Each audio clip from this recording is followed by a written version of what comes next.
Ricardo, recientemente ha habido declaraciones de parte del Ejecutivo respecto de la intención de promover una propuesta de reforma para regular y limitar el financiamiento a las organizaciones de la sociedad civil. Esto definitivamente modificaría la operación y el sustento de esta figura. Y aludo a tu liderazgo dentro del CEMEFI y este interés que tienen desde el CEMEFI para el tercer sector. ¿Cuál sería la posición institucional del CEMEFI, Ricardo, al respecto? Mira, primero, respecto de lo que se dialogó en esta conferencia que se tiene que regular, que es básicamente la información de los recursos que se reciben, de cómo se erogan y del uso de los mismos, regular tanto la información como asegurar el destino de los mismos para los fines que se prevén, es en realidad un tema que ya está regulado. Tú sabes que las donatarias autorizadas tienen que entregar por lo menos dos informes al año al SAT, uno que tiene que ver con la información completa de ingresos y egresos, y ahí también estableciendo la fuente de cada uno de los ingresos, quién es el donante de cada uno de los donativos, y también el destino de cada uno de los egresos. Eso ya lo hace directamente el SAT. También se allegan por parte de cada una de las donatarias autorizadas de un informe de transparencia sobre las actividades y el trabajo que se hace desde las organizaciones. Entonces, 2 veces al año lo recibe el SAT, lo analiza, y si se cumple con todos los requisitos que establece la ley de impuestos sobre la renta, el SAT hace que permanezca el permiso para ser donataria autorizada o revoca la autorización, en su caso. Hay 600 organizaciones casi, por ejemplo, que acaban de ser revocadas, ¿no? Y eso entonces tienen que cumplir de nuevo con el informe de transparencia, entregar toda la información correspondiente y podrán recuperar en su caso la autorización. Pero la regulación está por parte del SAT, pero además cuando un donativo viene del extranjero o tiene un monto mayor a como 175,000 pesos mexicanos, tiene que informarse a la unidad de inteligencia financiera, cada uno donativo por donativo.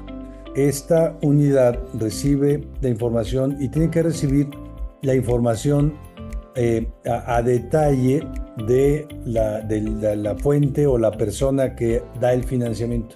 Si es una persona física, nos piden la dirección fiscal, el CFDI de la persona, la cédula de identificación fiscal de la persona, los datos la información de su cónyuge, también la cuenta bancaria de donde viene el recurso, etcétera. Si es si es un donativo de una persona moral, igualmente todos estos datos, la información del representante legal, también la información de la cónyuge del representante legal, el cónyuge en su caso, y si es de un organismo internacional, también toda la información del organismo internacional. Entonces está digamos, resuelto por parte de la autoridad, y además la información es pública, no la de la UIF, no la publica la UIF, pero sí la del SAT, la información que recibe cada una de las 10,500 donatarias autorizadas que existen en el país,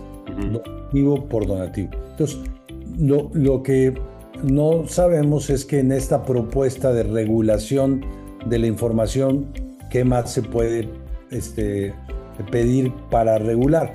Hay también una información adicional que hacen muchas organizaciones, la mayoría, no la mayoría de las donatarias, pero la mayoría lo hacen donatarias autorizadas, que son las auditorías contables y fiscales, ¿no? No estamos obligadas, según la ley de impuestos sobre la renta, pero muchas contratan despachos para que les hagan auditorías contables y fiscales, y las fiscales la entregan la autoridad, la tienen que hacer. Si hay una auditoría fiscal, tienes que entregar la información a la autoridad hacendaria, Sí, que recibe también las recomendaciones que te hace el auditor, ¿no? claro. Sí. Perdón, termino con esto. Una organización civil está mucho más regulada que cualquier empresa en términos del cumplimiento de sus obligaciones fiscales, y que cualquier institución pública también. Sí. Pero además, la información que tiene que otorgar es información pública y que está en la web a la vista de todo el mundo. Hoy existe regulación, por lo que planteas, en términos económicos, de operaciones, y me parece que también es claro que esta propuesta o esta intención brota de un tema controversial, ¿no? Respecto de una organización en lo particular, y de ahí emanan otras cosas. Sin embargo, hay que decirlo, hay una regulación, debe haber cumplimiento, pero Ricardo, como todo lo que se hace bien puede ser, o bueno, suponiendo que se hace bien, puede ser mejor.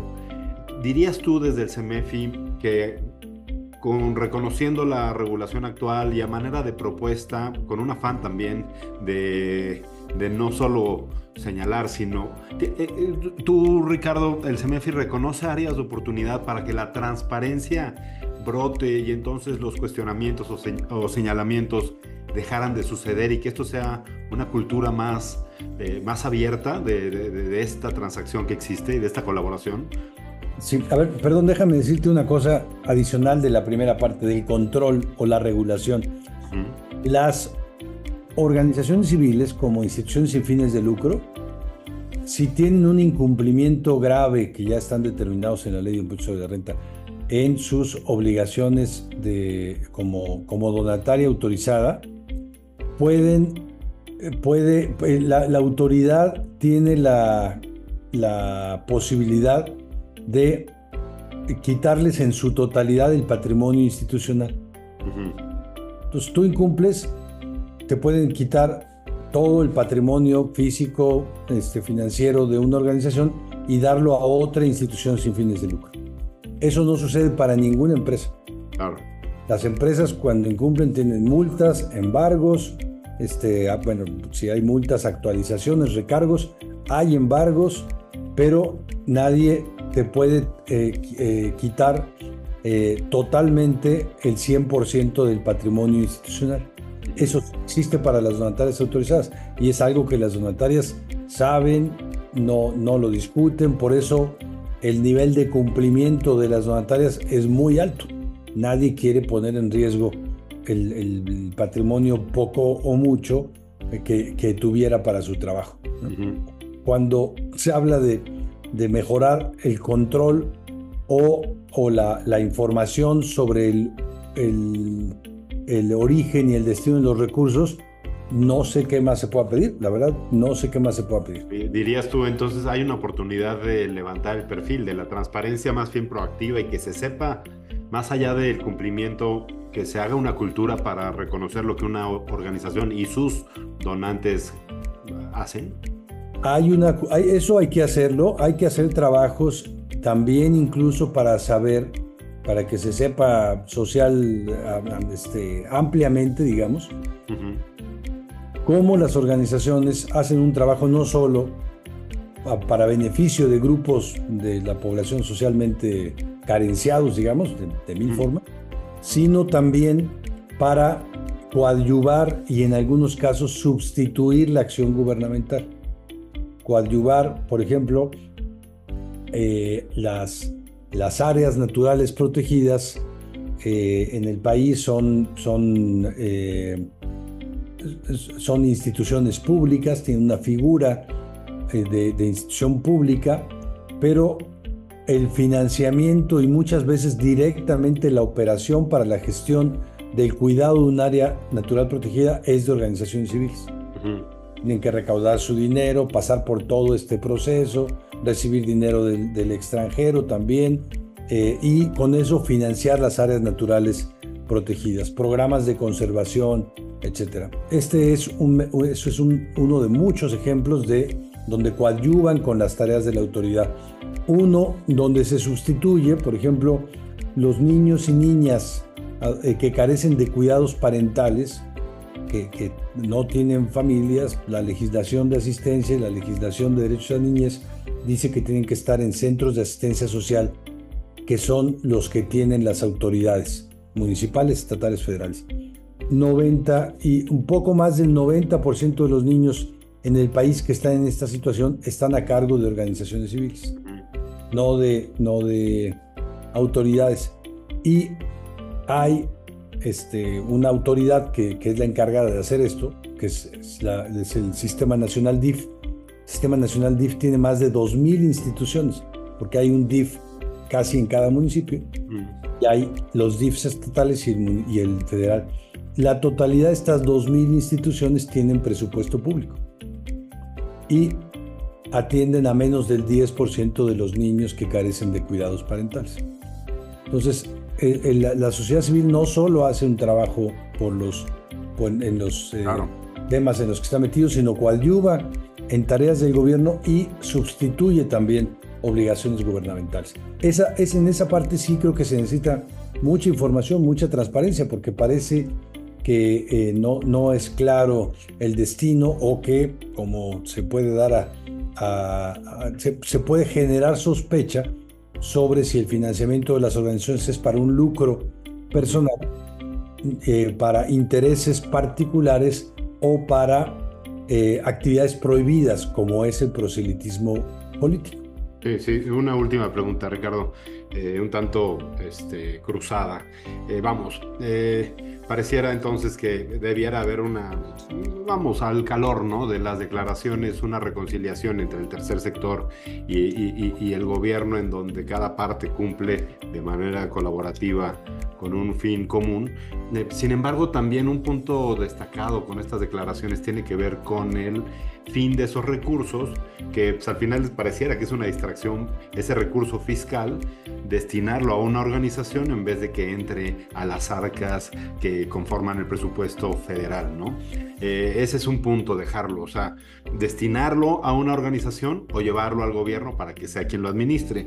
Y un matiz, ¿será que el gobierno actual, con los tonos con los que se ha manejado, busca ser el protagonista central en términos de la implementación, de la intervención social, y quiere apagar el protagonismo, que no es tal del todo, de las organizaciones en esta labor social? Ricardo, ¿tu opinión al respecto? Mira, la primera, lo que deja de recibir el gobierno no es el donativo, sino es la renuncia que hace al impuesto sobre la renta que podría causar, ¿no? Uh-huh. Entonces, esa es la llamada renuncia recaudatoria. Uh-huh. La deducibilidad fiscal hace que el Estado renuncie a recaudar ese porcentaje sobre los donativos que son deducibles. Ahora, lo que dice la cuenta satélite de las instituciones sin fines de lucro del INEGI, el INEGI contabiliza todo lo que la sociedad civil, las donantes autorizadas reciben y qué pasa con ese recurso. El INEGI dice en su cuenta satélite que por cada peso que hay de renuncia recaudatoria, hay una inversión de más o menos 7.5 pesos en temas sociales. ¿Cómo se multiplica ese dinero? El dinero se multiplica porque, digamos, el Estado deja de recibir un peso, el donante aporta otros 2 pesos que son de su bolsa, que no son deducibles, entonces son 3 pesos. La organización civil genera otros donativos que no son deducibles, aporta conocimientos, pone muchas personas a trabajar pro bono con conocimientos, voluntariado, cuidados, etcétera, y consigue también recursos en especie, donaciones, lo que viene de bancos de alimentos, etcétera. Eso se traduce en 7.5 pesos. Yo pensaría que no debería de haber ninguna actividad pública en donde el gobierno ponga un peso y se inviertan 7.5 pesos en la sociedad. Ya cuando ya no voy a meterme en qué pasa con un peso que reciben las arcas públicas, pero hay una parte de gestión gubernamental que es muy grande. Ahora, eso es por parte de la renuncia recaudatoria. Es un gran negocio. Y la segunda es, bueno, el protagonismo en una democracia constitucional la tiene que tener por una definición democrática la sociedad. No cada una de las instituciones o un sector en particular, no solo el empresariado, no solo la academia, no solo los organismos intermedios de mil formas, no solo las iglesias, no solo las organizaciones civiles, pero la tiene que tener la sociedad. En México está formado de la sociedad y la autoridad regula la vida de la sociedad, ¿no? Entonces, yo creo que lo más importante para una democracia es que crezca lo más posible la fuerza de una sociedad. Y está, eso sí, muy claro, en donde en todos los países, ahí los nórdicos a la cabeza siempre, en donde hay mejores condiciones para la asociatividad, mejores incentivos gubernamentales para la asociatividad, mejor cuidado y respeto de todas las formas legales, evidentemente, de asociatividad ciudadana, son los países que tienen mejor índice de seguridad, menos índice de corrupción, mejor nivel de democracia, mejor nivel educativo, mejor nivel de ingreso, mejor nivel de productividad, mejor nivel de sistema de bienestar, etcétera, ¿no? Hay una relación ahí directa, es una relación en donde es una relación causa-efecto directa. Entonces me parece que cualquier gobierno democrático lo que tiene que hacer es apostar a que haya cada vez más organización ciudadana. Ponerte un ejemplito que no es tan pequeño, pero tú sabes que Oaxaca tiene el segundo lugar, en número de organizaciones civiles legalmente constituidas por número de habitantes, proporcional, después solo de la Ciudad de México. Tiene más asociatividad que Nuevo León, o que Jalisco, o que el Estado de México, pero además tiene posiblemente un número mucho mayor de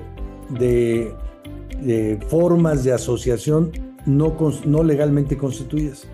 En Oaxaca se organizan para la fiesta, para el entierro, para el cuidado de la siembra, para la mula, organizan el tequio, la mano vuelta, etcétera, ¿no? Por eso pueden funcionar casi 500 gobiernos de usos y costumbres, porque están totalmente organizados. Saben a quién le toca el cuidado del drenaje de qué calles dentro de 2 años y medio.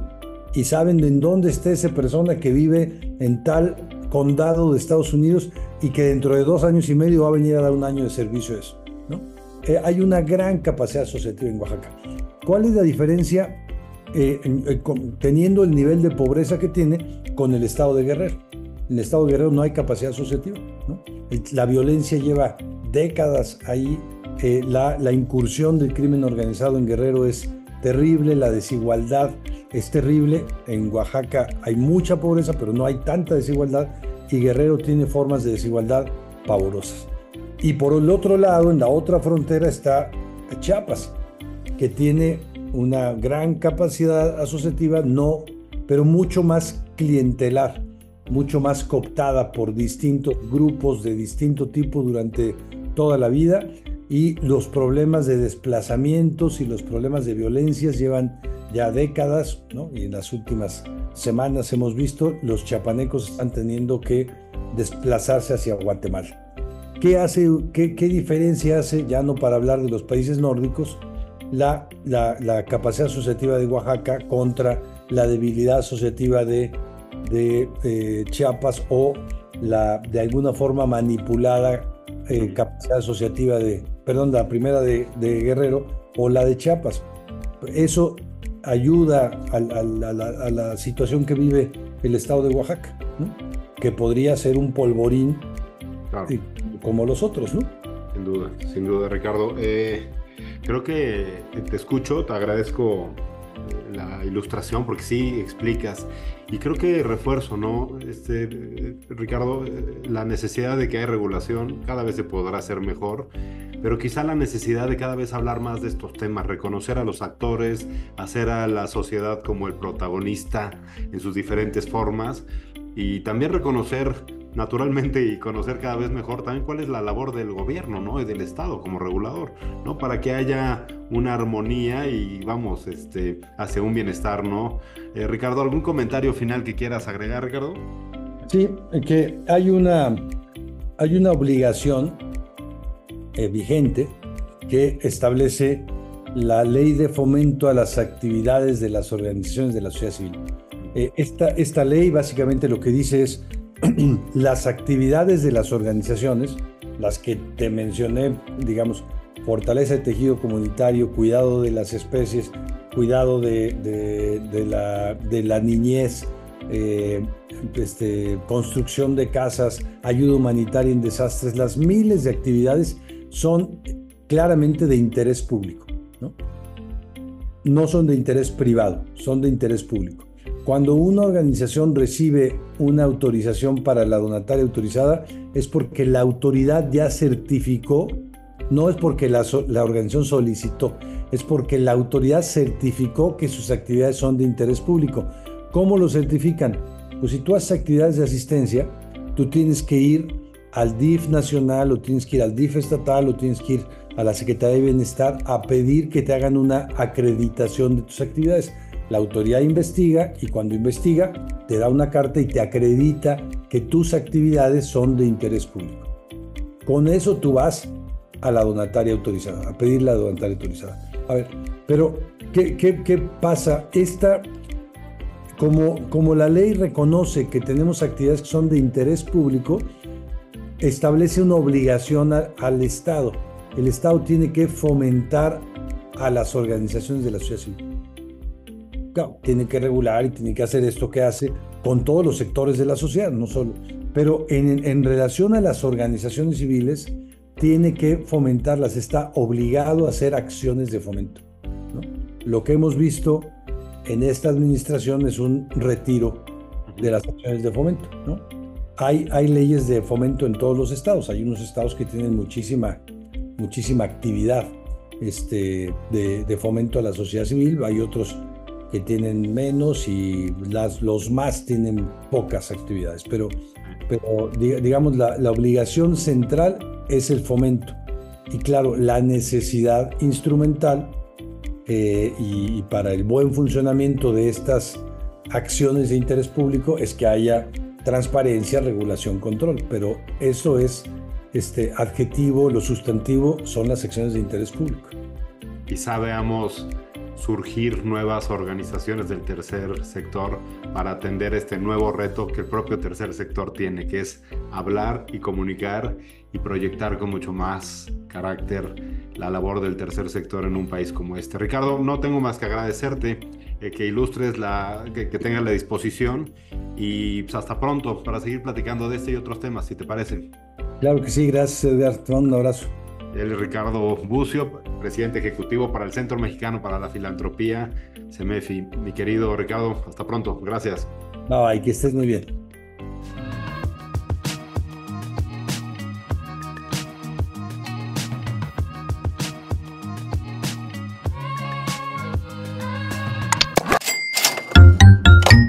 Expo.